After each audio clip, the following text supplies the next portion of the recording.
Hello friends, welcome to our channel BPSC Bihar. जैसा कि आप जानते हैं, हमारे चैनल पर 69th बीपीएससी प्रीलिम्स में पूछे गए क्वेश्चंस की सब्जेक्ट वाइज सोर्स ट्रेसिंग की सीरीज़ चल रही है। इस सीरीज़ में हमने 5 सब्जेक्ट्स की सोर्स ट्रेसिंग को कंप्लीट कर लिया है। वो सब्जेक्ट्स हैं modern history, science, current affairs, geography और पॉलिटी। इनकी वीडियोस आपको डिस्क्रिप्शन बॉक्स में लिंक की हुई मिल जाएंगी। चैनल पर एक सेपरेट प्लेलिस्ट भी बनी हुई है सोर्स ट्रेसिंग के नाम से, आप वहाँ जाकर के भी इन वीडियोस को देख सकते हैं। अगर आपको इस तरह की वीडियोस पसंद आती हैं तो आप उन वीडियोस को लाइक कर दिया करिए और चैनल को सब्सक्राइब कर लीजिए ताकि आपको वीडियोस जल्द से जल्द अवेलेबल हो जाए, आपको पता चल जाए जब वीडियोस अपलोड होती हैं। तो चलिए इस सोर्स ट्रेसिंग की सीरीज़ में आगे बढ़ते हैं। आज के इस वीडियो के अंदर हम इकोनॉमी के क्वेश्चंस की सोर्स ट्रेसिंग करने वाले हैं। स्टैंडर्ड बुक्स में देखने वाले हैं कि कौन से बुक से कितने क्वेश्चन सॉल्व हो रहे हैं इकोनॉमी के।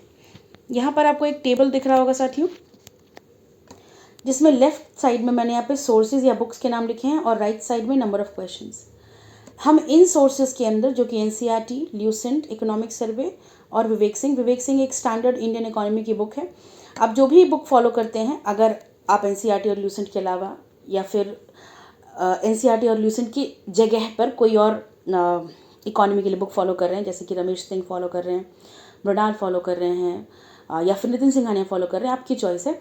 आप अपने सोर्स में जाकर के हमारे साथ इसी तरह ट्रेस करिए क्वेश्चंस को कि क्या आपकी बुक में वे क्वेश्चन सॉल्व होने के सिचुएशन में हैं, क्या वो मिल रहे हैं, ताकि आप अपने सोर्स को जज कर पाएँ कि वो आपका सोर्स कंटिन्यू होने के लायक है कि नहीं, कि आपको चेंज करने की ज़रूरत है।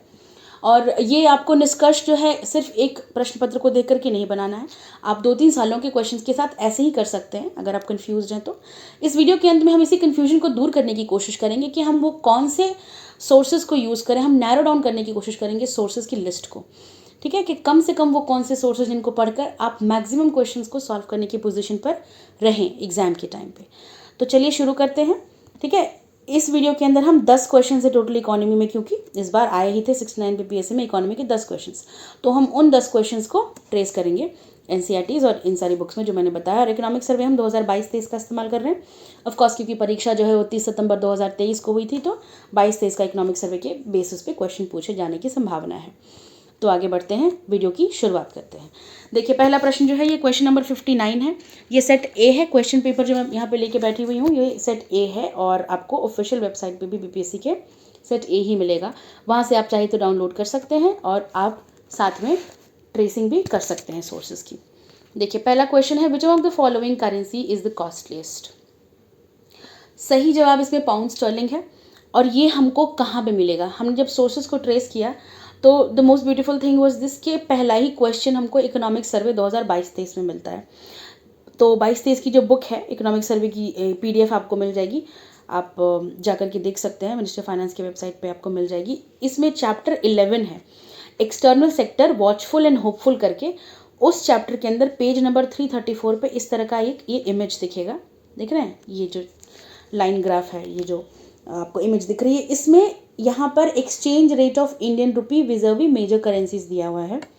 यहाँ पर पाउंड स्टर्लिंग, जो कि येलो कलर से आपको जो लाइन दिख रही होगी ग्राफ के अंदर, ये येलो कलर से डिनोटेड जो है वो पाउंड स्टर्लिंग के एक्सचेंज रेट है, जो कि 100 के अराउंड होवर कर रही है, which is fluctuating between 100 to 90। You can see ना this one second, this one. तो out of the all options given here, जो कि है यूएस डॉलर, उसके बाद है yen, then euro, pound sterling वाला जो है इसका लाइन सबसे ऊपर इस तरह फ्लोट कर रहा है, तो इसका एक्सचेंज रेट सबसे ऊपर है। देख सकते हैं आप, ये 90 से 100 के बीच में है ना, इसी रेंज में है ये वाली। तो this is one of the costliest of all the currencies given here. और हमारे ऑप्शंस में भी यही दिए हुए हैं, यूरो है, डॉलर है, you can see here. In currencies को इस्तेमाल इसीलिए किया जाता है क्योंकि आईएमएफ के जो करेंसी बास्केट हैं 5 करेंसीज़ वाला, उनमें से 4 ऑप्शंस को यहाँ पे लिया गया है।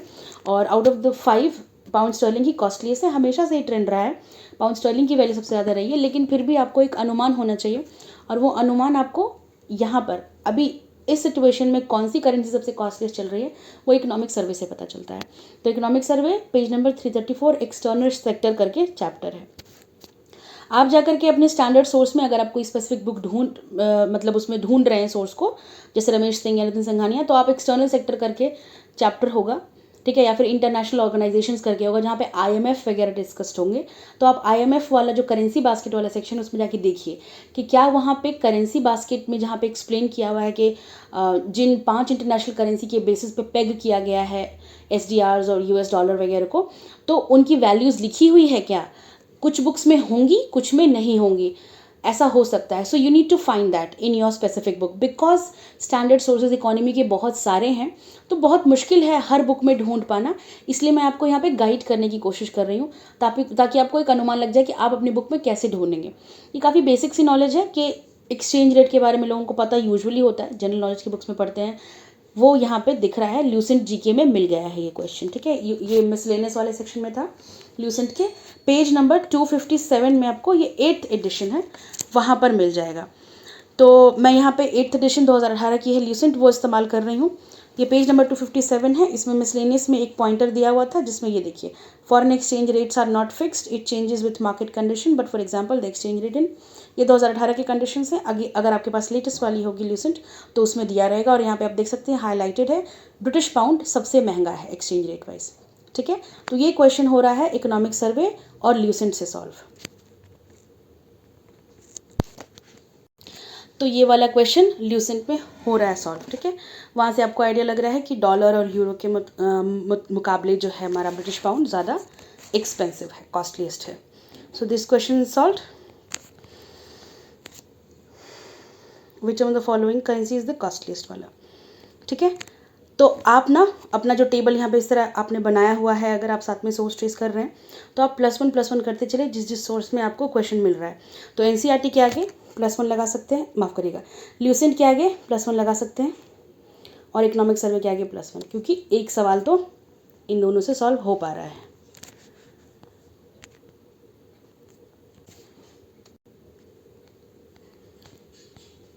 अगले क्वेश्चन की तरफ बढ़ते हैं। ये दूसरा क्वेश्चन है, क्वेश्चन नंबर 111 सेट ए में से, बीपीएससी के 69th प्रीलिम्स वाले क्वेश्चन पेपर का। The foreign exchange reserves FER of RBI include which of the following. Statement 1 है फॉरेन करेंसी एसेट्स, स्टेटमेंट 2 है गोल्ड, स्टेटमेंट 3 है SDR special drawing rights, statement 4 है reserve ट्रांसपोजिशंस, और ये सारे ही होते हैं, ठीक है, फॉरेन एक्सचेंज रिजर्व्स में हमारे आरबीआई के। तो ये जो है ये क्वेश्चन आपको आंसर दिख गया, ठीक है, ऑल ऑफ द अबव। लेकिन ये किस सोर्स से सॉल्व होगा, तो ये हमें ल्यूसेंट में मिला। ल्यूसेंट के अंदर पेज 242 है, देखिए, फॉरेन ट्रेड करके टॉपिक है, और उसमें सब टॉपिक है फॉरेन एक्सचेंज रिजर्व्स इन इंडिया। और पेज 242 में 8th एडिशन का बता रही हूँ, आप अपने स्पेसिफिक एडिशन में फॉरेन ट्रेड वाले टॉपिक पे जाके देख सकते हैं, ये मेंशन्ड होगा। वैसे रिवाइज्ड वाले एडिशंस में कुछ कट करने की बजाय एडिशन ही ज़्यादा करते हैं, और ये काफ़ी बेसिक सी इन्फॉर्मेशन है, ये डिलीटेड नहीं होगी, but still you can check in your own Lucent. But यहाँ पे मैं आपको दिखा रही हूँ कि ल्यूसेंट से ये क्वेश्चन सॉल्व हो रहा है।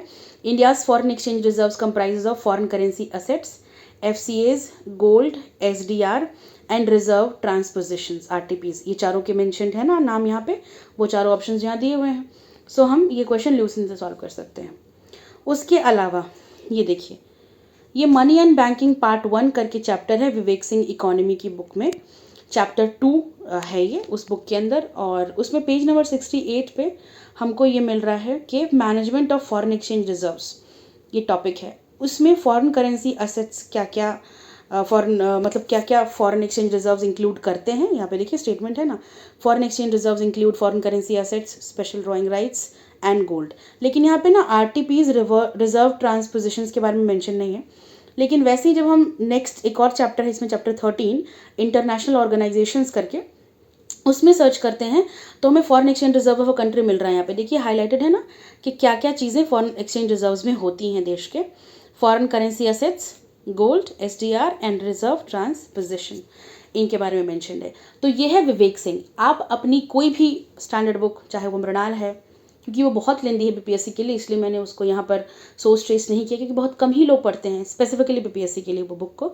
मगर अगर आप ऐसी पोजीशन में हैं कि आप और एग्जाम्स की तैयारी कर रहे हैं जैसे कि यूपीएससी, तो आपने मृणाल पढ़ी होगी। Now it is your responsibility कि आप मृणाल में जाकर के स्पेसिफिक इंटरनेशनल ऑर्गेनाइजेशन वाले चैप्टर में जहाँ पे IMF डिस्कस्ड है वहाँ पे ये चीज़ ढूंढिए कि उन्होंने क्या ये वाली चीज़ मेंशन की हुई है foreign exchange reserve of a country के बारे में। नहीं तो आप RBI जहाँ पढ़ते हैं, ठीक है, उस वाले चैप्टर में जाकर के ढूंढिए कि RBI के फॉरेन एक्सचेंज रिजर्व्स के बारे में मेंशन है कि वो कौन कौन से फॉर्म में फॉरेन एक्सचेंज रिजर्व को मैनेज करती है। तो इस तरह से आप अपने सोर्स में जाके ट्रेस करेंगे, चाहे वो मृणाल है, रमेश सिंह है, नितिन सिंघानिया है, you can do it in your own source. यहाँ पे मैंने विवेक सिंह का एक एग्जाम्पल दिया हुआ है आपको कि देखिए यहाँ पर अवेलेबल है। तो हम अभी लूसेंट के आगे +1 लगाएंगे क्योंकि एक और क्वेश्चन सॉल्व हो रहा है, और विवेक सिंह के आगे +1 लगा देंगे। आप अपने सोर्स के आगे इस तरह से +1 कर सकते हैं, साथ के साथ सोर्स ट्रेसिंग करते चलिए। अगला क्वेश्चन देखते हैं दोस्तों, 112 प्रश्न है ये, 112वां नंबर का, और इसमें है कि रूल्स ऑफ ओरिजिन पे क्वेश्चन है। 4 स्टेटमेंट दिए हुए हैं। Rules of origin are criteria needed to determine the national source of a product. Rules of origin help the custom agencies to know what regulations and fees apply to given product. Third statement है these are used for the purpose of trade statistics. And fourth statement है their importance is derived from the fact The duties and restrictions in several cases depend upon the sources of imports. तो आपको इनमें से correct statement चुनना है और ये सारे ही स्टेटमेंट सही हैं। अब देखिए ये जो क्वेश्चंस हैं इनकी जब सोर्स ट्रेसिंग करने चलते हैं तो पता चलता है कि ये काफ़ी ज़्यादा करंट अफेयर्स ड्रिवन क्वेश्चन आप BPSC पूछ रही है। अब आ रही है बात ट्रेंड की, वो ट्रेंड जो कि डिस्कस था, है ना, थंबनेल में आपको दिख रहा है क्या है नया ट्रेंड, तो ये है नया ट्रेंड। अब आपको बेसिक 12 5 ईयर प्लान्स को पढ़ के जाना, या फिर हमारी जो हिस्टोरिकल इकोनॉमिक पॉलिसीज़ रही है उसको पढ़ जाना, सिर्फ सिंपल सी बैंकिंग और मॉनेटरी फिस्कल पॉलिसी की टर्मिनोलॉजीज़ को पढ़ के जाना काफ़ी नहीं रह गया है। अब क्वेश्चंस का नेचर बहुत बदल गया है। आप यहाँ पे देख सकते हैं rules of origin standard books में, जो हमारे बेसिक बुक्स होती है जैसे कि NCERT वगैरह, उसमें ये सब डिस्कस्ड नहीं होता है। ये चीज़ें हमें करंट अफेयर्स के थ्रू पता चलेंगी कि इनको कैसे सॉल्व करना है। तो ये ना इकोनॉमिक सर्वे से निकला हुआ ये एक छोटा सा फुटनोट का एरिया है, ये कोई चैप्टर का पार्ट नहीं है। ये इकोनॉमिक सर्वे से एक फुटनोट ली हुई है मैंने, जहाँ पे ये हाईलाइटेड आप पढ़ सकते हैं। Rules of origin are the criteria needed to determine the national source of a product. Their importance is derived from the fact that the duties and restrictions in several cases depend upon the source of imports. आप देख सकते हैं ये line by line है कि नहीं। Fourth statement ये वाला स्टेटमेंट, ठीक है, और सेकंड स्टेटमेंट ये रूल्स ऑफ ओरिजिन, ये 2 और 4 ये दोनों जो स्टेटमेंट्स हैं आपको यहाँ पे इकोनॉमिक सर्वे में मिल गए। जो यहाँ पे पहला लाइन है, यहाँ पे देखिए फुल स्टॉप तक, ये रूल्स ऑफ ओरिजिन से लेके प्रोडक्ट तक, ये आपका ये वाला स्टेटमेंट है इकोनॉमिक सर्वे से एज इट इज़ उठाया हुआ। और फोर्थ वाला जो स्टेटमेंट है ना, ये देखिए उसके बाद ये फुल स्टॉप के बाद there importance is derived from the fact that duties and restrictions in several cases depend upon the sources of imports. ये वाला जो है फोर्थ स्टेटमेंट डायरेक्ट, अगर आपको पता है, अगर आपने इकोनॉमिक सर्वे से ये स्टेटमेंट पढ़ी होती एग्जैक्टली तो बहुत मुश्किल है कि इकोनॉमिक सर्वे की फुटनोट से आप पढ़ो ये चीज़, तो ये क्वेश्चन सॉल्व कर सकते हैं क्योंकि 2 और 4 करेक्ट है। तो जहाँ 2 है लेकिन 2 के साथ 1, तो सिर्फ 1 है यहाँ पे, माफ़ करिएगा 4 नहीं है, तो ये वाला ऑप्शन नहीं होगा। देन 2 and 4 ऐसा कौन सा ऑप्शन है विच इंक्लूड्स 2 and 4 ऑल, तो this is all of the above वाला स्टेटमेंट जो है, ऑप्शन जो है, इसमें आपका 2 और 4 दोनों इंक्लूड हो जाता है। तो इस तरह से आप ये क्वेश्चन सॉल्व कर सकते हैं। थोड़ा सा ये क्वेश्चन मैं कहूँगी कि आपका अप्रोच वाइडन करने की डिमांड करता है। यहाँ पे हम कह सकते हैं डायरेक्ट करंट अफेयर्स का न्यूज़पेपर बेस्ड क्वेश्चन है, क्योंकि 1-2 क्वेश्चन के लिए अगर मैं बोलूँ कि विजन की मंथली मैगजीन्स में से आपको इकोनॉमी के सारे टॉपिक्स को पढ़ जाना है तो बहुत यूज़लेस होगा, क्योंकि उतने सारे टॉपिक्स को पढ़ करके 1-2 क्वेश्चंस को सॉल्व कर पाना काफ़ी उसका ना लॉस है, आपका टाइम का बहुत लॉस है और आउटपुट बहुत कम आ रहा है। तो देखिए ये क्वेश्चन जो है हमको जब ढूंढने चले तो एक तो इकोनॉमिक सर्वे में मिला। अब इकोनॉमिक सर्वे का फुटनोट इस तरह से ढूंढ पाना, हर किसी को इस तरह से पढ़ पाना बड़ा मुश्किल है कि कोई 416 पेजेस का 400 पेजेस का इकोनॉमिक सर्वे पूरा पढ़े और उसमें से लाइन बाय लाइन पढ़े ताकि इन चीज़ों को निकाले। लेकिन कहाँ से कर पाते, ये कर पाते हम करंट अफेयर्स पे, अगर हमारी नज़र ठीक ठाक होती, न्यूज़पेपर्स ठीक ठाक पढ़ते। क्योंकि क्या है ना, अगस्त सितंबर 2023 का है ये बात, इंडिया ऑस्ट्रेलिया एक्टा जो है इकोनॉमिक कोऑपरेशन और ट्रेड एग्रीमेंट, ये साइन हो रहा था, ठीक है, एक्टा उससे रिलेटेड है। और उस वक्त यहाँ पे मैं स्पेस है खाली, यहाँ पे बताती हूँ। उस वक्त न्यूज़ में काफ़ी आ रहा था कि जो हमारा central board of indirect taxes है ना, CBIC, उन्होंने नोटिफाई किए थे रूल्स ऑफ ओरिजिन करके। ये फाइनेंशियल एक्सप्रेस का हिस्सा था शायद, ये इंडियन एक्सप्रेस, हाँ इंडियन एक्सप्रेस में था और इकोनॉमिक टाइम्स में था। ये जो बड़ी फाइनेंशियल न्यूज़पेपर्स हैं उनके अंदर ये हेडलाइंस बना रहा था, रूल्स ऑफ ओरिजिन वाला टॉपिक। और ये टॉपिक के ऊपर विजन मंथली मैगजीन ने पिछले ही वर्ष, इनफैक्ट अगस्त 2022 में ही डिस्कस किया हुआ है। ठीक है, न्यूज़ इन शॉर्ट करके उनका सेक्शन है, उसमें डिस्कस्ड है। तो पहले तो मैं बता दूं कि इकोनॉमिक सर्वे में कहाँ पे मिला ये अगेन चैप्टर 11 है, एक्सटर्नल सेक्टर। तो जो पहला वाला हमको मिला था सोर्स, जो पाउंड स्टर्लिंग वाला था, वो भी चैप्टर 11 था, एक्सटर्नल सेक्टर। तो इससे आपको पता चल रहा है कि जब आप इस वर्ष पढ़ेंगे इकोनॉमिक सर्वे, तो आप उसमें एक्सटर्नल सेक्टर वाला जो चैप्टर है उसको थोड़ा सा ध्यान से पढ़िएगा। और पूरा चैप्टर लाइन बाय लाइन पढ़ने की जरूरत नहीं है। जब आप इकोनॉमिक सर्वे पढ़ते हैं तो उसके लिए भी ट्रिक है, वीडियो के एंड में बताऊंगी मैं कि कैसे आप कम से कम मेहनत में ज़्यादा से ज़्यादा निकाल सकते हैं इकोनॉमिक सर्वे से फ़ायदा। तो देखिए, आपको इकोनॉमिक सर्वे का पता चलेगा कि यहाँ से आया है सोर्स। दूसरा, विजन की जो मैगजीन है, मंथली मैगजीन, ये अगस्त 2022 की मैगजीन है। इसमें रूल्स ऑफ ओरिजिन करके एक स्पेसिफिक टॉपिक दिया हुआ है न्यूज़ इन शॉर्ट में। और यहाँ पे अगेन वही कीवर्ड्स यूज़ किए हुए गए हैं जो कि आपको मिल जाएंगे क्वेश्चन के अंदर, कि रूल्स ऑफ ओरिजिन क्या है। ये क्राइटेरिया है which are prescribe to determine the national origin of an imported products in a country. तो from here you can also solve the question. ठीक है, और पूरा का पूरा सिर्फ विजन की मंथली मैगजीन से भी नहीं होगा, ये करंट अफेयर्स का ऐसा क्वेश्चन है जो कि न्यूज़पेपर पढ़ने से आएगा। तो इस क्वेश्चन को इकोनॉमी में न रख कर ज़्यादा अच्छा होगा कि इसको आप करंट अफेयर्स वाले में डाल देते। तो ये क्वेश्चन जो है इकोनॉमी के नहीं बल्कि करंट अफेयर्स को पढ़ते वक्त ध्यान में रखकर सॉल्व किया जाने वाला क्वेश्चन था। ठीक है, स्पेसिफिकली ये हार्डकोर इकोनॉमी का क्वेश्चन नहीं है, करंट अफेयर का क्वेश्चन है, क्योंकि ये हार्डकोर किसी स्टैंडर्ड बुक में, किसी NCERT में ऐसे नहीं मिल पाया ये। तो आप इकोनॉमिक सर्वे के आगे +1 लगा लीजिएगा, दैट्स इट। उसके अलावा और किसी सोर्स में नहीं मिला है ये वाला क्वेश्चन, क्योंकि ये करंट अफेयर्स बेस्ड क्वेश्चन था। ठीक है, देखिए अगले क्वेश्चन की तरफ बढ़ते हैं साथियों। ये है question number 113। Consider the following statements about infant mortality rate.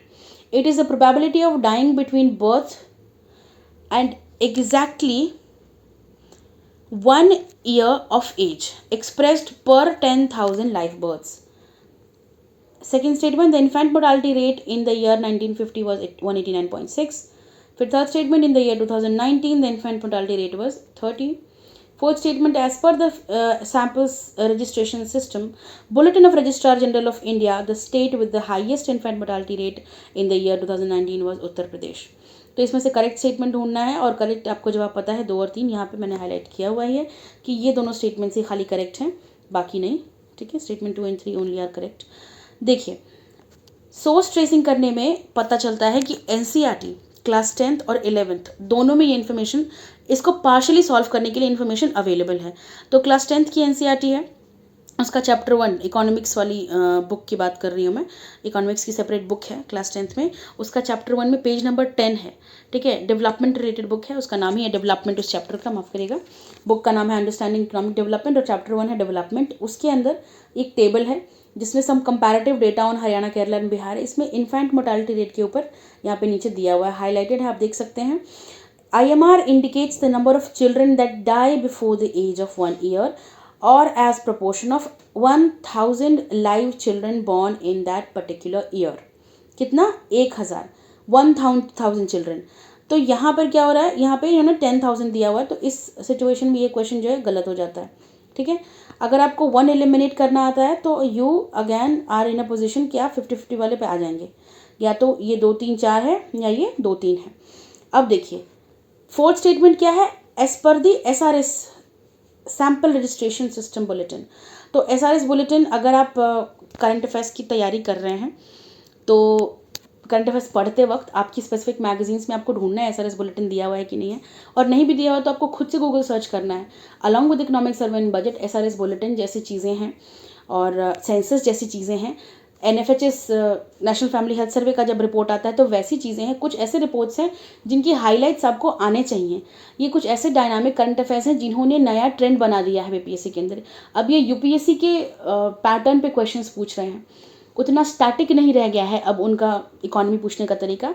जो डायनामिज्म है, जो ट्रेंड चेंज की बात कर रही हूँ वो यही है कि other than your like that वो ईयरली मैगजीन्स जो आप पढ़ते हो। अदर देन दैट अब आपको क्या क्या और डेटा और कुछ ऐसे टेबल्स या कुछ ऐसे स्पेसिफिक रिपोर्ट्स पढ़ के जाना है, वो है national family health survey, highlights आपको पता होना चाहिए।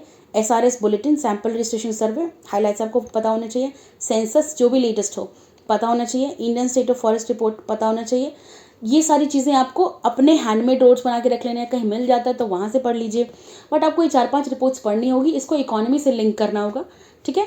Infant mortality rate, maternal mortality rate, इन सब से रिलेटेड क्वेश्चंस काफ़ी आते हैं, लाइफ एक्सपेक्टेंसी से रिलेटेड आते हैं। अगर आप और 2-3 साल के क्वेश्चंस को ट्रेस करेंगे तो आपको ट्रेंड पता चल जाएगा कि ये वो कोर एरियाज़ हैं, वो ऐसे ह्यूमन डेवलपमेंट के या हेल्थ के कोर एरियाज़ हैं इकोनॉमी के, जिनसे क्वेश्चंस पूछते हैं, लेकिन कोर सब्जेक्ट बुक से नहीं, करंट अफेयर्स की बुक से। उन टॉपिक्स को उठाकर उससे रिलेटेड फैक्ट पूछ लेगा। आज के टाइम पे कोई डेटा है, कोई स्टैट है, तो आप उस पर ध्यान दीजिए। थोड़ा सा अपने आप को मतलब मैकेनिकली एक्टिव करना होगा अलॉन्ग विथ मेंटली एक्टिव, ठीक है। थोड़ा सा मल्टीफेसेटेड, मल्टी प्रॉन्ग्ड अप्रोच रखना है आपको, एक बुक के ऊपर निर्भर होकर नहीं बैठ सकते हैं। ये देखिए, ये 11th की NCERT है, ठीक है। इसमें भी इन्फेंट मोर्टालिटी रेट पर 1000 लाइफ बर्थ है, ये बदल जाता है। क्वेश्चन नंबर ये जो 112 है, इसका फर्स्ट स्टेटमेंट तो आप एलिमिनेट कर लेंगे NCERT पढ़ के, लेकिन ये पूरा का पूरा क्वेश्चन अकेले सॉल्व नहीं हो सकता NCERT से। पूरे क्वेश्चन को सॉल्व करने के लिए आपको करंट अफेयर्स पे अच्छी पकड़ चाहिए, और वो यहाँ से आएगी कि आपने वो सारे स्पेसिफिक रिपोर्ट्स पढ़े कि नहीं, जो बहुत इंपॉर्टेंट गवर्नमेंट रिपोर्ट्स हैं, जैसे कि SRS बुलेटिन, इसका 2022 में ही 2020 की रिपोर्ट आई थी इनकी, और ये पब्लिश हुई शायद 2022 में, हाँ अप्रैल के आसपास हुई थी। और उस रिपोर्ट में देखिए यहाँ पे हाईलाइटेड है ना, as per the sample registration survey, 1 second, bulletin of RGI, Registrar General of India, infant mortality rate has reduced from 37 per 1000 life birth in 2015 to 30 per 1000 life birth। तो अभी क्या है, 30 पर 1000 लाइफ बर्थ है 2019 के अंदर एट नेशनल लेवल। और यहाँ पे ये देखिए पूरा चार्ट बना हुआ है डिटेल में, ऑल इंडिया लेवल पे अभी 2019 में 30 है, मतलब प्रति 1000 बच्चों पर 30 बच्चों की मृत्यु हो जाती है 1 वर्ष से कम की आयु में उनके जन्म लेने के बाद। और यहाँ पर ना पूरा लिस्ट दिया हुआ है कि कौन से स्टेट का कितना इन्फेंट मोर्टालिटी रेट है। और इसमें देखिए, जब हम सारे को देखें सारे स्टेट्स का, तो MP का जो है हाईएस्ट आया, 46 children under the age of 1, 46 children per 1000 children they die under the age of 1। ये है इन्फेंट मोर्टालिटी रेट का डेटा। तो SRS बुलेटिन की वो रिपोर्ट में से एक छोटा सा सेक्शन निकाला हुआ था, और यहाँ पे देखिए 4th वाला स्टेटमेंट इन्होंने क्या मेंशन किया हुआ है, as per the SRS bulletin of registrar general of India, the state with the highest infant mortality rate is Uttar Pradesh. जबकि हमने यहाँ पे देखा कि वो उत्तर प्रदेश नहीं, मध्य प्रदेश है। तो आप सिर्फ NCERT से क्वेश्चन नहीं सॉल्व कर सकते, इसके अलावा आपको आइडिया होना चाहिए था करंट अफेयर्स से रिलेटेड। तो ये आप करंट अफेयर्स से वाला क्वेश्चन सॉल्व होगा, ठीक है। साथ में इस 3rd स्टेटमेंट देखिए, ये वाला भी SRS बुलेटिन की रिपोर्ट से मिल जाएगा आपको कि 30 है।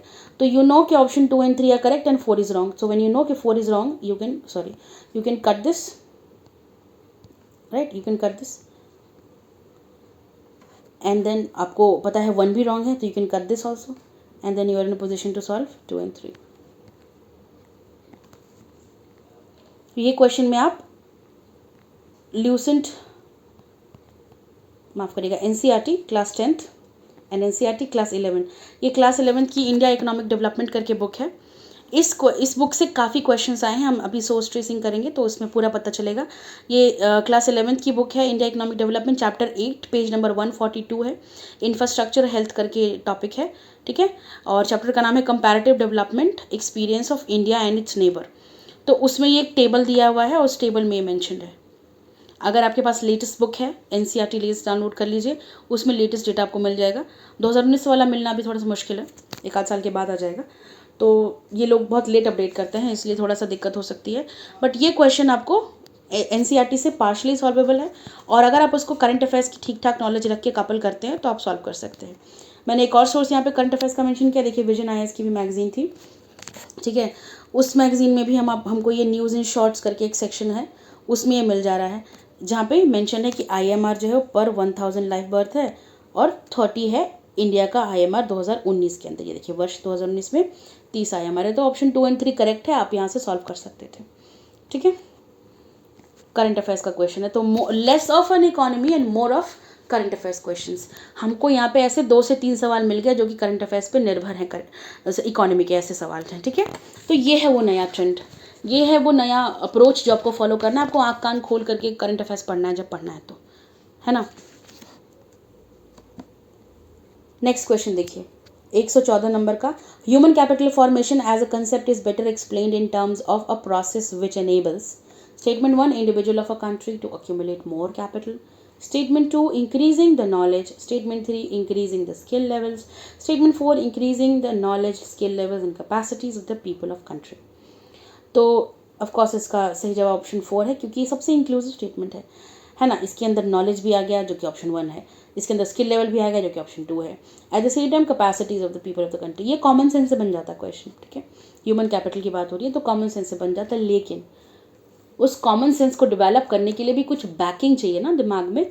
कॉमन सेंस तो ऐसे नहीं आ जाता, you need certain data, certain reading और कुछ ऐसा जो आपको वो कॉमन सेंस दे। वो आएगा ये बेसिक बुक्स से। Basic books as in NCERTs हमारी वो बेसिक बुक हैं। जब हम पढ़ते हैं, हमारे इनिशियल ईयर्स ऑफ डेवलपमेंट, जो हमारी स्कूलिंग चल रही है, एनसीईआरटी जब हम पढ़ रहे हैं उस वक्त हमारी कॉमन सेंस डेवलप होती है। तो ये क्लास 11th की एनसीईआरटी है, ठीक है। और इसमें ना चैप्टर 5 है human capital formation. Class 11th की एनसीईआरटी जो थंबनेल में आपको इंडिया इकोनॉमिक डेवलपमेंट, मैंने इसकी क्लिप भी डाली हुई, सॉरी माफ़ करिएगा, कवर पेज का फोटो डाला हुआ है, this book India economic development आपको दिख रही होगी अगर, तो इस बुक से क्वेश्चन है ये वाला। इसके पहले जो आईएमआर का क्वेश्चन था उसमें जो टेबल थी जिसमें लिखा हुआ था कि पर 1000 लाइव बर्थ, वो भी इसी बुक से है। तो अभी तक हमें 2 क्वेश्चंस इस बुक से मिल गए हैं, क्लास 11th की इंडिया इकोनॉमिक डेवलपमेंट से। अभी आइए जो हम क्वेश्चन अभी एनालाइज कर रहे थे, जिसका सोर्स ट्रेस कर रहे थे, उस पर चलते हैं वापस से। ह्यूमन कैपिटल फॉर्मेशन के ऊपर था, तो ये वाली जो बुक है क्लास 11th की, इसमें एक चैप्टर ही पूरा का पूरा, chapter 5 human capital formation in India करके चैप्टर है, देख रहे हैं आप यहाँ पे, ठीक है। इसमें सब कुछ डिटेल में, सोर्सेज, स्टेट, तो आप ये चैप्टर पूरा पढ़ लेंगे, you will be in a better position to answer this question. देखिए human capital formation in India, और यहाँ पर इसके अंदर जो जो सब टॉपिक्स हैं वो सारे के सारे सब टॉपिक्स वो पॉइंट्स हैं जो क्वेश्चन के अंदर पूछे गए हैं। स्किल्स, नॉलेज, एबिलिटी, ठीक है। आप यहाँ पे देख सकते हैं एजुकेशन, नॉलेज, ठीक है। It enables to make better choices in life, ability की बात हो रही है, ठीक है। स्टिमुलेट्स इनोवेशंस, ये सारे keywords. And then here you go, what is human capital. तो उसी बुक के अंदर आपको पेज 142 पे, ये माफ़ करिएगा, पेज 83 पे आपको मिलेगा ये वाला चैप्टर 5 है, वहाँ से शुरू होता है। ये देखिए ह्यूमन कैपिटल, यहाँ पे human capital is in the first place highlight वाला देखिएगा, in the form of competent people who have themselves educated and train, education, knowledge, training, ठीक है। और उसके बाद आप अलग अलग जॉब्स को यहाँ पे डिस्क्राइब किया गया है कि कौन से एजुकेशन के बाद कौन सी ट्रेनिंग लेकर के आप प्रोफेसर, डॉक्टर बनते हैं, but they are kind of trying to develop your thinking कि ह्यूमन कैपिटल डेवलप कैसे होता है। और वो क्वेश्चन जो है वो वर्ड बाय वर्ड वैसे उठा के पूछा हुआ नहीं है एनसीईआरटी से, वो आपकी अंडरस्टैंडिंग को क्वेश्चन कर रहा है कि क्या आपने ये पूरे चैप्टर को समझ करके उसका कुछ कंक्लूजन निकाला है। यहाँ पे अगैन आप देखिए हेल्थ, जॉब, ट्रेनिंग, इंफॉर्मेशन की अवेलेबिलिटी, इस सब बेसिस पे आपको ये वाला क्वेश्चन आराम से आप सॉल्व कर लेते हैं, जिसमें statement 4 increasing human capital formation क्या है, ये इनेबल करता है ह्यूमन बीइंग को to increase the knowledge, skill levels and capacities of the people of a country. तो ये क्लास 11th की एनसीईआरटी से पूरा का पूरा चैप्टर का जिस्ट है एक तरह से, वो जो स्टेटमेंट है, ठीक है, चैप्टर 5। उसके बाद देखिए ये है Vivek Singh, again the standard book. तो आप अपनी स्टैंडर्ड बुक में जाइएगा, उस स्टैंडर्ड बुक के अंदर आप ढूंढ सकते हैं। ये है चैप्टर 1। चैप्टर 1 का नाम है फंडामेंटल्स ऑफ मैक्रो इकोनॉमी। तो आपके मैक्रो इकोनॉमी में करके के नाम से अगर कीवर्ड से कोई चैप्टर है बुक के अंदर, तो उसमें आप ह्यूमन कैपिटल के कीवर्ड को सर्च करिए, ह्यूमन कैपिटल में क्या अवेलेबल है। यहाँ पे विवेक सिंह में देखिए हाईलाइटेड, मैं यहाँ पे रीड कर रही हूँ कि ह्यूमन कैपिटल फॉर्मेशन के सोर्सेज क्या हैं। Sources of human capital formation is investment in education, health, on the job training, ठीक है। वो सारे के सारे कीवर्ड्स, नॉलेज हो गया, on the job training, skill हो गई, एंड देन अगेन दूसरा वाला हाईलाइटेड देखिए, human capital considers education, health as a means to increase labour productivity, ठीक है। तो ये वाला क्वेश्चन आप, एक स्टैंडर्ड बुक है जो यहाँ पे मैंने ली है विवेक सिंह, इससे भी सॉल्व कर सकते हैं। और वो सारे के सारे कीवर्ड्स कॉन्क्लूसिवली यहाँ पर फिट इन हो रहे हैं, है कि नहीं।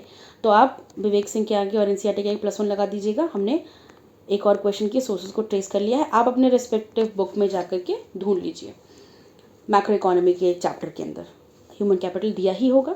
अगर वो मेंशन है वेल एंड गुड, अगर मेंशन नहीं है कीवर्ड्स तो then you need to think about it कि आपको एनसीईआरटी पढ़नी पड़ेगी।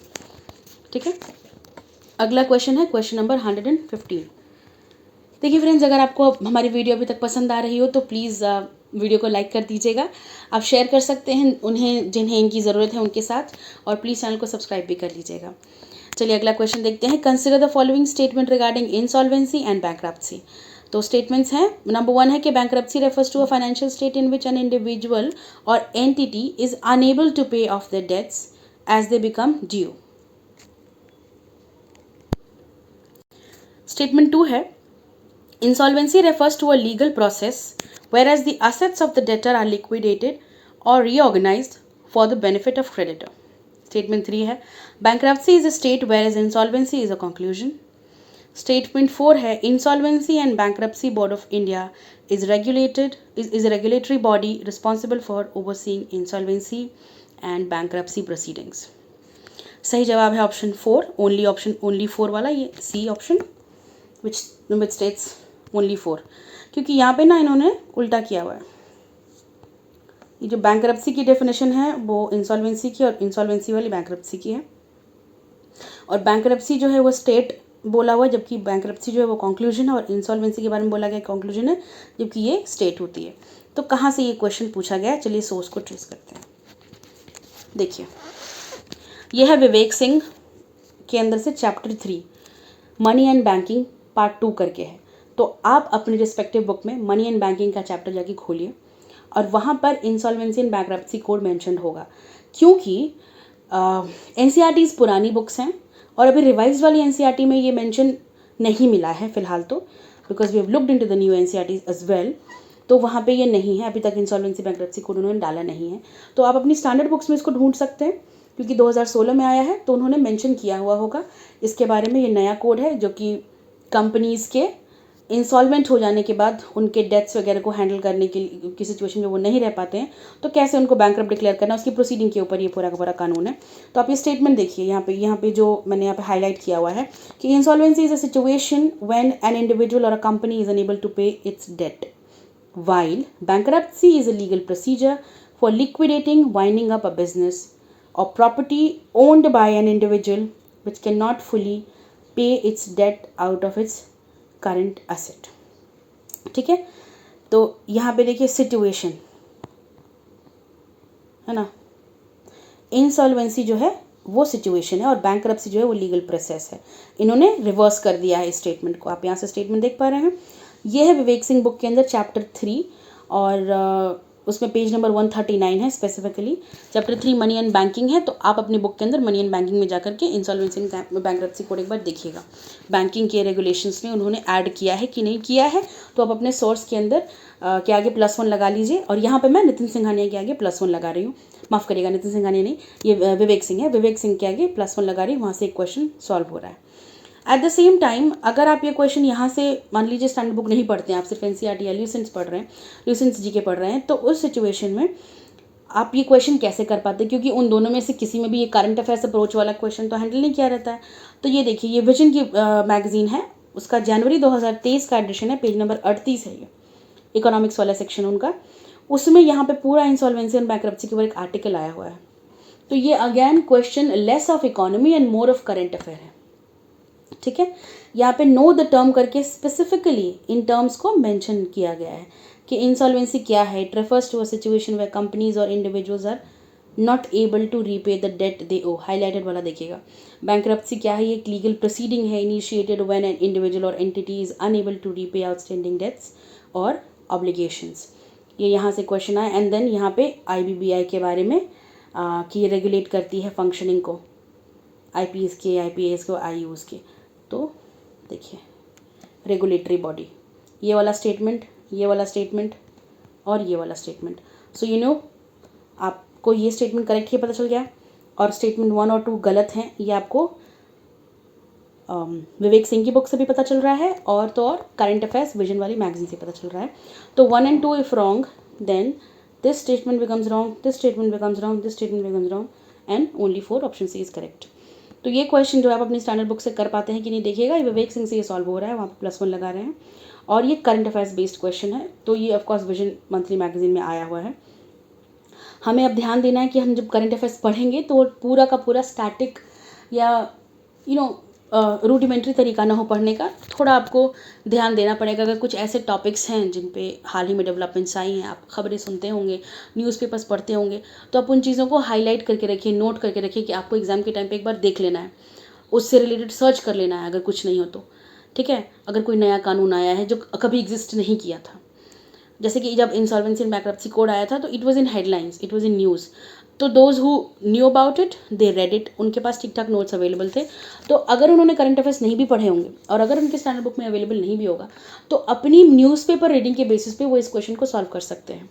तो अगेन करंट अफेयर्स का बहुत बड़ा रोल है अब इकोनॉमी के अंदर। This is a clear cut indication from this analysis जो कि आ रही है अभी तक। अभी देखिए अगला क्वेश्चन देखते हैं, क्वेश्चन नंबर 116 है, in which year the industrial policy resolution was adopted. तो आंसर है 1956 में आया था, ये ऑप्शन है। ये मैं एनसीईआरटी का ये पिक्चर यहाँ पे लगाई हुई हूँ, क्लास 11th की एनसीईआरटी है, चैप्टर 2 इंडियन इकोनॉमी 1950 टू 1990 नाम है चैप्टर का। क्लास 11th की इंडिया इकोनॉमिक डेवलपमेंट वाली बुक है, इसमें पेज नंबर 29, ठीक है, वहाँ पे लिया हुआ है ये पिक्चर के हाईलाइटेड, देख रहे हैं आप किस वर्ष आई थी, इन 1956 इट वॉज अडॉप्टेड, है ना। उसके बाद लूसेंट जी के देखिए, पेज नंबर 233 है लूसेंट जी के का, इंडस्ट्री करके टॉपिक है, ये 8th एडिशन है, ध्यान रखिएगा। इसमें आप देखिए ये 4th वाला पॉइंटर यहाँ पे हाईलाइटेड है, इंडस्ट्रियल पॉलिसी रेजोल्यूशन 1956, ठीक है, आपको ईयर मिल गया यहाँ से। एट द सेम टाइम आपकी अपनी स्टैंडर्ड बुक होगी, उसमें भी आप जाकर के देखिएगा, आपकी बुक में इकोनॉमी, इंडियन इकोनॉमी के हर फेजेस को ईयर वाइज दर्शाया गया होगा। तो ये जो विवेक सिंह की जो बुक है, इन्होंने जो डिविजन्स किए हैं उसमें इंडियन इकोनॉमी 1947 टू 2014 करके एक चैप्टर है। उसी तरह आप इसी समय में जो भी टाइमलाइन वाइज डिवाइड किया गया है आपकी इकोनॉमी की बुक के अंदर, इंडियन इकोनॉमी के ग्रोथ को, जिसमें 1950 का दशक आता हो, आप उस वाले चैप्टर में जाके देखिएगा, क्योंकि हर स्टैंडर्ड बुक में ये होता ही है कि वो इंडियन इकोनॉमी की पूरी डेवलपमेंट दिखाएंगे, pre independence and mostly post independence, 1950 के बाद हर दशक का वो दिखाएंगे कि कौन कौन से बड़े ब्रेक थ्रूज, कोई चेंजेस, कोई बड़े इकोनॉमिक डेवलपमेंट्स आए हैं, उनको डिस्कस किया रहता है। तो यहाँ पे आप अपनी बुक में जाकर के देखिएगा 1950 के दशक में जो भी चेंजेस और जो भी डेवलपमेंट्स मेंशन है, क्या वहाँ पर इंडस्ट्रियल पॉलिसी रेजोल्यूशन 1956 मेंशन है। इट इज़ मोस्ट लाइकली कि होगा ही, ये काफ़ी बेसिक सा जेनेरिक सा टॉपिक है, हर बुक में अवेलेबल होता है, ये होगा। विवेक सिंह में +1 कर लीजिएगा, ठीक है। यहाँ पे देखिए मेंशन है ना, इन दिसंबर 1954 पार्लियामेंट एक्सेप्टेड दिस, एंड ये पूरा पैराग्राफ जो है आगे लेकर के जाएगा। But from this headline itself, from this सब टाइटल इटसेल्फ वी नो के इंडस्ट्रियल पॉलिसी रेजोल्यूशन जो है 1956 में अडॉप्ट हुई थी, ठीक है। चैप्टर 6 इंडियन इकोनॉमी, ये पेज नंबर 207 है। इंडियन इकोनॉमी 1947 से 2014 करके चैप्टर है वहाँ पे। तो 1950 के दशक वाली पॉलिसी जहाँ पे आपकी बुक में डिस्कस है, आप वहाँ पे जाके चेक कर लीजिएगा। अभी फिलहाल इस वीडियो के अंदर एनसीईआरटी के आगे +1 लगेगा और विजन माफ़ करिएगा, और ल्यूसेंट के आगे +1 लगेगा, विवेक सिंह के आगे +1 लगेगा। 3 सोर्सेज से ये क्वेश्चन सॉल्व हो पा रहा था, ये 1956 इंडस्ट्रियल पॉलिसी रेजोल्यूशन वाला। आगे बढ़ते हैं अगले प्रश्न की ओर। Which of the following factors could potentially contribute to stagflation in the Indian economy. तो ये क्वेश्चन देखिए, कुड पोटेंशियली, कितना होपफुल क्वेश्चन है ये ना, could potentially. Still let's look at the statements. High inflationary pressure due to increased government spending. Second, decline in the industrial production and sluggish economic growth, decrease in aggregate demand and customer spending. Fourth, appreciation of the domestic currency leading to reduction of exports. If you know what is stagflation, only if you know, stagflation is a situation when the prices are high, ठीक है, inflation की situation होती है। So here ये देखिए stagflation की यहाँ पे एक छोटी सी एक्सप्लेनेशन टाइप की दी हुई है। ये विवेक सिंह का इमेज लगाया हुआ है मैंने उनकी बुक से। ये चैप्टर 2 पेज नंबर 113 और 2 पेजेस में एक्सप्लेन है। पेज नंबर 473 में भी है और पेज नंबर 113 में भी है। दोनों में मतलब बेसिक सी डेफिनेशन है और वो सिचुएशन क्या होती है जो स्टैगफ्लेशन की होती है, तो मैंने यहाँ पे एक इमेज लगाई हुई है। आप अपने बुक के अंदर मॉनेटरी पॉलिसी वाला जो चैप्टर है वहाँ पर जाकर के देखिएगा। अगर आपको स्टैगफ्लेशन का स्टेटमेंट मिल रहा है, उसको एक्सप्लेन किया हुआ है, तो आप ये क्वेश्चन सॉल्व कर सकते हैं। काफ़ी ना एप्लीकेशन बेस्ड क्वेश्चन है ये। क्वेश्चन के लिए आपको जो स्टेटमेंट्स दिए हुए हैं लाइन बाय लाइन, बहुत ही मुश्किल है कि कहीं वो वैसे ही लाइन बाय लाइन मिल जाएं। इस तरह से ऐसे मिलना बड़ा मुश्किल है। कंसेप्चुअल क्वेश्चन है ये, बिल्कुल यूपीएससी के तर्ज पर पूछा हुआ क्वेश्चन है। यूपीएससी इसी तरह के प्रश्न पूछती है जो वो अपने परीक्षाओं में क्वेश्चंस पूछती है, तो उनके क्वेश्चंस ऐसे ही होते हैं जहाँ पे वो अप्लाइड पूछती है। ठीक है, ये वही वाला ट्रेंड अब चल रहा है, अप्लाइड वाला ट्रेंड। आपको कंसेप्ट समझना है। यहाँ पे कंसेप्ट क्या है कि stagflation is an exception to the general theory of inflation and growth. Generally when economic growth is less due to less demand, then inflation is also less. But if there is supply side issues like disruption in supply chain, labor protests, factories lockdown, etc., the inflation increases, which is cost push inflation, and economy slows down. So in stagflation, growth is less, but inflation and unemployment are high. It was triggered first in 1973 by OPEC's fourfold increase in oil prices, which raised oil prices, thus slowing the economic growth. तो आप यहाँ पे जो keywords यहाँ पे देख रहे हैं ना friends, disruption in supply chain, labour protest, factory lockdown, inflation and unemployment are high, increases, cost push inflation, ये सारे के सारे कीवर्ड्स। और अगर आप ये कंसेप्ट समझ गए हैं अभी तक कि किस सिचुएशन की बात कर रहा है, कि प्राइसेस भी हाई हैं, अनएम्प्लॉयमेंट भी हाई है, इकोनॉमिक ग्रोथ भी स्लो है, it is a combination going on. Usually जब इन्फ्लेशन होती है तो वो तब होती है जब लोगों की खरीदने की क्षमता बढ़ जाती है, परचेजिंग पावर बढ़ जाती है, मतलब इकोनॉमी में ठीक ठाक ग्रोथ है, लोगों के हाथों में ठीक ठाक पैसा है, एम्प्लॉयमेंट ठीक ठाक लेवल पे है, तभी उनके पास पैसा है, they are able to earn money and then they have more purchasing power, तो चीज़ों के रेट्स बढ़ रहे हैं, है कि नहीं।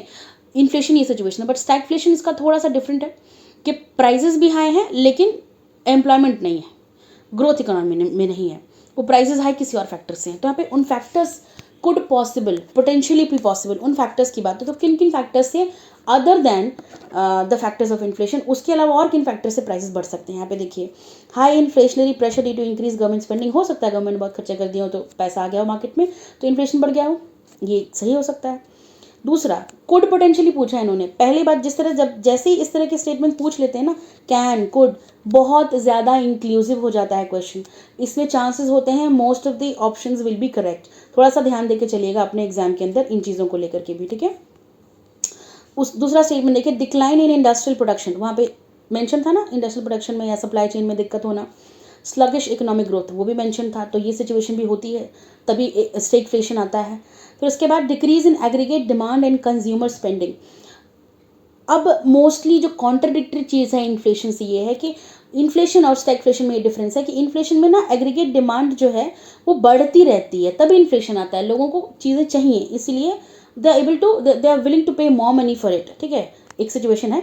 और फिर इन्फ्लेशन आ रही है, लेकिन यहाँ पे नहीं है, यहाँ पे डिमांड नहीं है, कंज्यूमर स्पेंडिंग नहीं है, फिर भी प्राइसेस हाई है।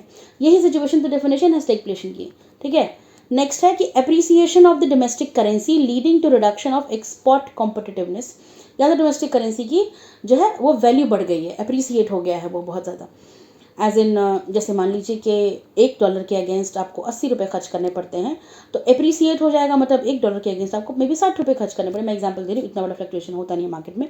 ये सिचुएशन भी एग्जाम्पल है स्टैगफ्लेशन का। उस सिचुएशन में भी स्टैगफ्लेशन की ही कंडीशंस एग्जिस्ट करते हैं। तो ये सारे ही स्टेटमेंट्स जो आपको यहाँ पे दिख रहे हैं, disruption in supply chain, labour protest, factories lockdown, inflation with unemployment, ठीक है,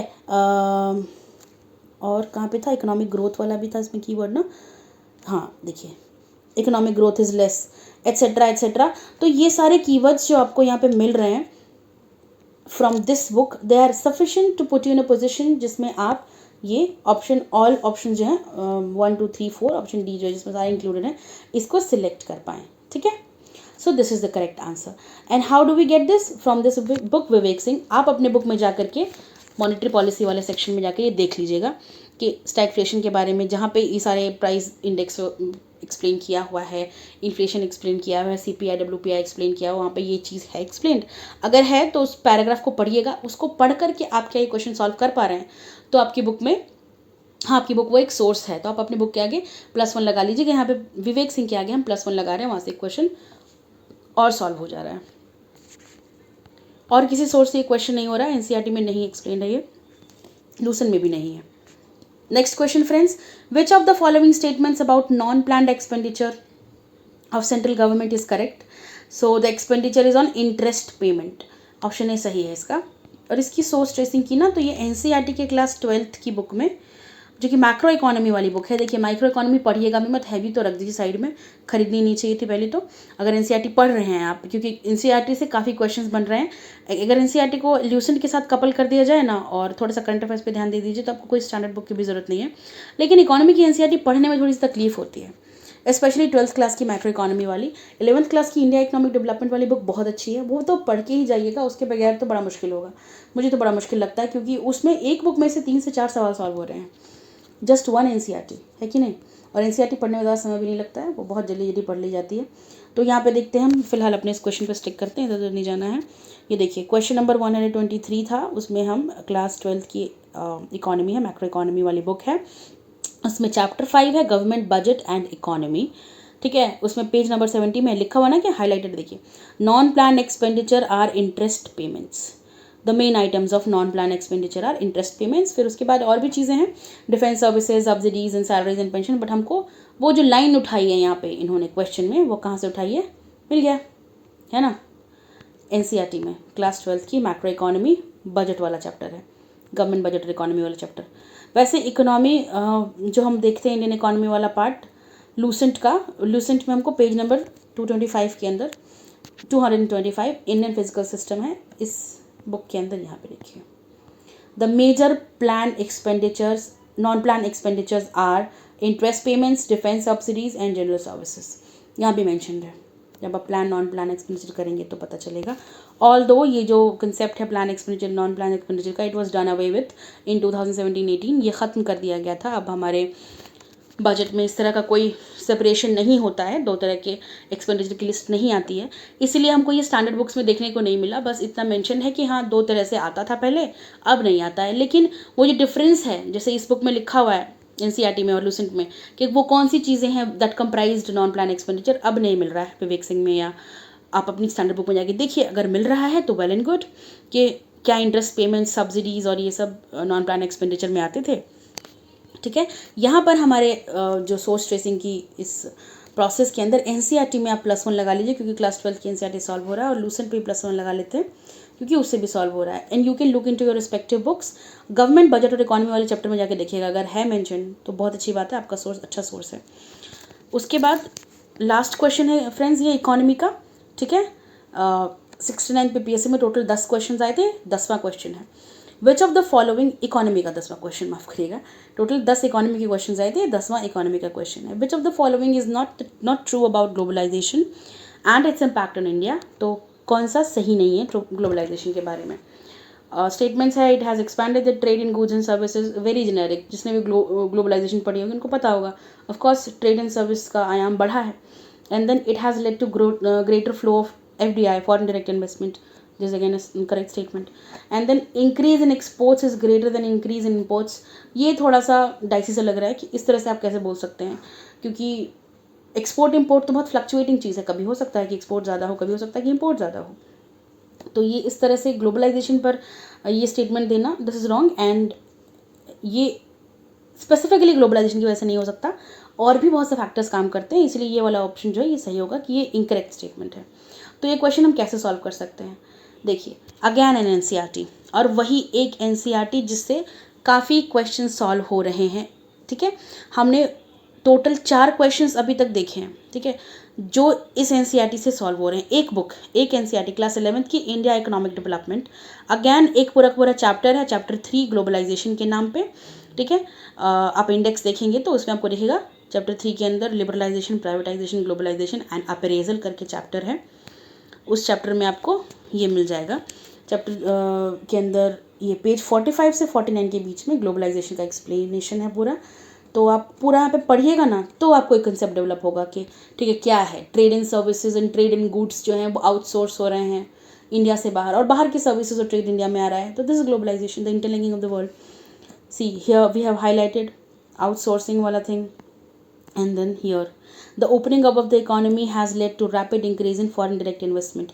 एनसीईआरटी में ये लिखा हुआ जो सेकंड स्टेटमेंट है यहाँ पे क्वेश्चन में कि एफडीआई बढ़ी है, तो हाँ ये एनसीईआरटी में मिल गया. एक्सक्यूज मी, हाँ एफडीआई बढ़ी है, ये एनसीईआरटी में मिल गया. And expansion in goods and services, ये बेसिक डेफिनेशन ही है ग्लोबलाइजेशन की, तो ये भी आपको मिल जाती है. ठीक है, ये जो अंडरलाइन चीज़ें हैं यहाँ पर आपको दिख रहा होगा. हाईलाइटेड देखिए, rapid increase in foreign direct investment and foreign exchange reserves, ये सारे फीचर्स हैं. उसके अलावा क्लास 10th की एनसीईआरटी अंडरस्टैंडिंग इकोनॉमिक डेवलपमेंट करके चैप्टर है, बुक है, और उसके अंदर चैप्टर है 4 जो कि ग्लोबलाइजेशन पे चैप्टर है. ग्लोबलाइजेशन एंड इंडियन इकोनॉमी नाम है इसका. इसमें पेज 62 और 66, यहाँ पे पेज 62 पे नाम ही है इसका impact of globalisation in India, और ऑफकोर्स यहाँ पे लिखा हुआ है देखिए, globalization and greater competition among producers both local and foreign producers has been advantage to consumers. So there is a competition. ऐसा नहीं है कि फॉरेन प्रोड्यूसर्स को फ़ायदा है या लोकल प्रोड्यूसर्स को फ़ायदा है, यहाँ पे कंपटीशन का ट्रेंड है. So of course when there is a competition one party is going to be up and the other party is going to be down. ठीक है, तो यहाँ पे ऐसा कोई स्टेटमेंट नहीं मिला कि एक्सपोर्ट्स बढ़ गए हैं या इंपोर्ट्स बढ़ गए हैं, जो थर्ड स्टेटमेंट था. और फिर आप देखिए जो फर्स्ट 2 स्टेटमेंट्स हैं वो आपको मल्टीपल टाइम अलग अलग फॉर्म में यहाँ पे मिल जाएंगे. Not exactly verbatim but of course they make the same sense. जैसे MNCs have increased their investment in India. ठीक है, फॉरेन डायरेक्ट इन्वेस्टमेंट की बात हो रही है. Then see greater foreign investment in trade, and this is globalisation is this process of rapid integration of or interconnection between countries, है ना. More and more goods and services and investment technology are moving between countries. So these lines from NCERT class 10th and class 11th are the source to this question. आपका 1 और 2 सही हो रहा है और ये कहीं मेंशन नहीं है, तो ये गलत स्टेटमेंट है. उसके अलावा विवेक सिंह की बुक का ये चैप्टर 6 का पेज नंबर 213 है. ये चैप्टर 6 है about Indian economy from 1947 to 2014. तो आप अपनी बुक में जो भी बुक पढ़ते हैं वहाँ पर जब एलपीजी एरा उसमें डिस्कस है जिस जगह पर लिबरलाइजेशन प्राइवेटाइजेशन ग्लोबलाइजेशन वाला 1990 वाला दशक जहाँ पे भी मेंशन है, अगर उन्होंने ऐसे ही डिवीजन किया है 1947 से लेकर के 2014 तक को डायरेक्ट एक ही बार में कर दिया है तो वेल एंड गुड, और नहीं तो अगर उन्होंने दशक वाइज डिवाइड करके अपने बुक में दिया हुआ है तो आप 90s वाले दशक में देखिएगा जो भी इकोनॉमिक रिफॉर्म्स मेंशन है क्या उसमें एलपीजी रिफॉर्म्स है. और अगर आप एलपीजी रिफॉर्म्स पढ़ रहे हैं तो ग्लोबलाइजेशन वाले टॉपिक को पढ़ करके आप निष्कर्ष निकालिए कि क्या आप उस क्वेश्चन को सॉल्व कर सकेंगे. क्या आपको पता है कि गुड्स एंड सर्विसेज का ट्रेड बढ़ा और क्या एफडीआई बढ़ी, और क्या आपको वहाँ पे कोई स्पेसिफिक स्टेटमेंट मिलता है एक्सपोर्ट और इंपोर्ट के ट्रेंड पे बेस्ड. अगर आपको ऐसा कुछ मिल रहा है जिससे आप क्वेश्चन सॉल्व कर पा रहे हैं तो अपने सोर्स, चाहे वो रमेश सिंह और नितिन सिंघानिया, मृणाल और any other source that you follow, उसके आगे +1 लगाइए, और नहीं है तो रहने दीजिए. आपको चेक कहाँ करना है मैंने बताया है, इंडियन इकोनॉमी 1990s के दशक वाला चैप्टर देखिएगा. ठीक है, और ये इस वाले बुक के अंदर तो इंडियन इकोनॉमी 1947 से 2014 करके एक चैप्टर है, उसमें ये पेज नंबर 213 में मेंशन है कि globalisation is the flow of goods and services, capital and labour across international borders. So यहाँ पे सब आ गया, कैपिटल आ गया, इन्वेस्टमेंट आ गया, गुड्स एंड सर्विसेज आ गए. तो this is enough to solve this question. ठीक है फ्रेंड्स, तो हमारा ये प्रश्न सॉल्व हो गया और हमने इसकी सोर्स ट्रेसिंग कर ली. यहाँ पर एनसीईआरटी के आगे +1 और विवेक सिंह के आगे +1 लगेगा. तो अब क्या है, इतने सारे क्वेश्चंस को, इन 10 क्वेश्चंस को देखने के बाद हम किस पोजीशन पे पहुँचे हैं कि कितने क्वेश्चंस किस सोर्स से ट्रेस हो रहे हैं, आइए देखते हैं. टोटल एनसीईआरटी से इस पूरे प्रोसेस में 4 क्वेश्चन सॉल्व हो रहे हैं. ठीक है, ल्यूसेंट से 4 क्वेश्चन सॉल्व हो रहे हैं, विवेक सिंह से 6 क्वेश्चन सॉल्व हो रहे हैं. आप अपनी स्टैंडर्ड बुक में देखिएगा कि आपके कितने क्वेश्चन सॉल्व हो रहे हैं. अगर आप विवेक सिंह पढ़ते हैं तो उसमें 6 क्वेश्चन हो रहे होंगे सॉल्व, वो तो मैं यहाँ पे बता ही रही हूँ. और इकोनॉमिक सर्वे से 2 क्वेश्चन सॉल्व हो रहे हैं. ठीक है, तो out of total 10 questions if you are in a position to solve 4 from NCERT, 4 from Lucent, 6 from Vivek Singh and 2 from economic survey. तो अब आप डिसाइड करिए कि आप क्या सोच रखिएगा. क्योंकि ये जो एनसीईआरटी बोल रही हूँ ना, इसमें एक बुक है जो आउट ऑफ दिस 4 3 क्वेश्चंस तो अकेले उससे सॉल्व हो रहे हैं, और ल्यूसेंट। क्या इन दोनों का कॉम्बिनेशन और आपका करंट अफेयर्स की नॉलेज, आपको करंट अफेयर्स भी पढ़ना है, उस वक्त आपको इकोनॉमी को थोड़ा सा इस तरीके से पढ़ना है, इस लिहाज से पढ़ना है जो आपने पिछले वर्ष के क्वेश्चन पेपर्स में एनालाइज किया, जो ट्रेंड को एनालाइज किया, उसके बेसिस पे पढ़ना है। ठीक है, थोड़ी सी डिटेल स्टडी करनी है। तो आप खुद डिसाइड करिए कि क्या आपकी स्टैंडर्ड बुक काफ़ी है, क्या आपकी स्टैंडर्ड बुक जो भी है वो आपको 7 से 8 क्वेश्चंस का एवरेज दे रही है, और अगर दे रही है तो स्टिक टू इट। अगर आपने पढ़ रखी है तो स्टिक टू इट। लेकिन अगर आपने नहीं पढ़ी है कोई भी बुक, तो मैं सजेस्ट करूँगी कि सिर्फ 69th बीपीएससी प्रीलिम्स के क्वेश्चन की एनालिसिस पे नहीं, इसकी सोर्स ट्रेसिंग के बेसिस पे नहीं, आप क्या करिए, एट द एंड यही बेस्ट सजेशन होगा कि आप ना 67th और 68th बीपीएससी कम से कम इन 2 सालों के क्वेश्चंस का भी क्वेश्चन पेपर को लीजिए, उनके क्वेश्चंस के सोर्स को ट्रेस कर लीजिए कि आपके बुक से सॉल्व कितने क्वेश्चंस हो रहे हैं, और अगर हो रहे हैं ठीक ठाक majority chunk, go ahead with it. पढ़ी हुई बुक है तो, और अगर नहीं पढ़ी है, पहली बार डिसाइड कर रहे हो, तो अभी मत करिए। इट्स गुड कि आप ल्यूसेंट और एनसीईआरटी के कॉम्बिनेशन को इस्तेमाल करिए। और एनसीईआरटीज़ भी कौन सी, आपको 6 to 9 नहीं पढ़नी, कुछ नहीं है उसमें। ठीक है, 6 to 9 आप छोड़ दीजिए, इकोनॉमी वाली की नहीं पढ़नी ज़रूरत है, इकोनॉमी के लिए बोल रही हूँ। 10th की एनसीईआरटी पढ़ लीजिएगा, 11th की इंडिया इकोनॉमिक डेवलपमेंट पढ़ना है, और 12th की मैक्रो इकोनॉमी। ठीक है, बस ये 3 एनसीईआरटीज़। ये बहुत ही, मतलब मुझे लगता है ये आधे दिन में ख़त्म हो जाएगी। 10th वाली इसमें कुछ भी नहीं है। 11th वाली बुक को पढ़ने में थोड़ा समय लग सकता है, और 12th वाली में भी आप ना थोड़ा छाँट के ही पढ़ेगा, गवर्नमेंट बजट वगैरह पढ़ लीजिएगा, फिजिकल पॉलिसी, मॉनिटरी पॉलिसी वाला चैप्टर पढ़ लीजिएगा, पूरा का पूरा, हर चीज़ देखने की ज़रूरत नहीं है। उसके बाद ल्यूसेंट, आपको इकोनॉमी पढ़ने का ट्रेंड पता ही होगा, उसमें बहुत ही कम चीज़ें होती छाँटने के जैसी, पर जो चीज़ अगर आपने एनसीईआरटी से अच्छे से पढ़ लिया तो आप ल्यूसेंट उसको छोड़ सकते हैं। Again that should be your call. आप अपने PYQs की सोर्स एनालिसिस के बेसिस पर ये डिसाइड करेंगे कि आपको क्या छोड़ना है, क्या नहीं, क्या ज़्यादा बार करना है, या फिर आपको कोई सोर्स चेंज करना है या कोई नया अडॉप्ट करना है कि नहीं। और इकोनॉमिक सर्वे की बात आई तो, क्योंकि इससे 2 सवाल बन रहे हैं, तो क्या हमें 400 पेज का पूरा डॉक्यूमेंट पढ़ना है? तो मैं सजेस्ट करूँगी कि नहीं, बीपीएससी के लिए क्या ही पढ़ेगा आप 400 पेजेस, 2 क्वेश्चंस ओनली। आप किसी भी कोचिंग इंस्टीट्यूट का एक जिस्ट उठा लीजिए, इकोनॉमिक सर्वे का जिस्ट आता है, आप वो पढ़ सकते हैं, उसमें भी बहुत समय लगेगा। तो ट्रिक ये है ना कि जब भी इकोनॉमिक सर्वे पढ़ें तो इकोनॉमिक सर्वे से रिलेटेड कोई भी ग्राफ्स हो, ठीक है, बार ग्राफ्स हो, लाइन ग्राफ्स हो, कोई भी ग्राफ्स हो, पाई चार्ट्स हो, इमेजेस हो, ट्रेंड्स हो, उन पे ध्यान दीजिएगा। क्वेश्चन फॉर्म करते वक्त एग्जामिनर चाहे बीपीएससी का हो या यूपीएससी जैसे एग्जाम का, वो लोग mostly in graphs, in images से क्वेश्चंस पिक करते हैं। It is easier, eye catchy for them.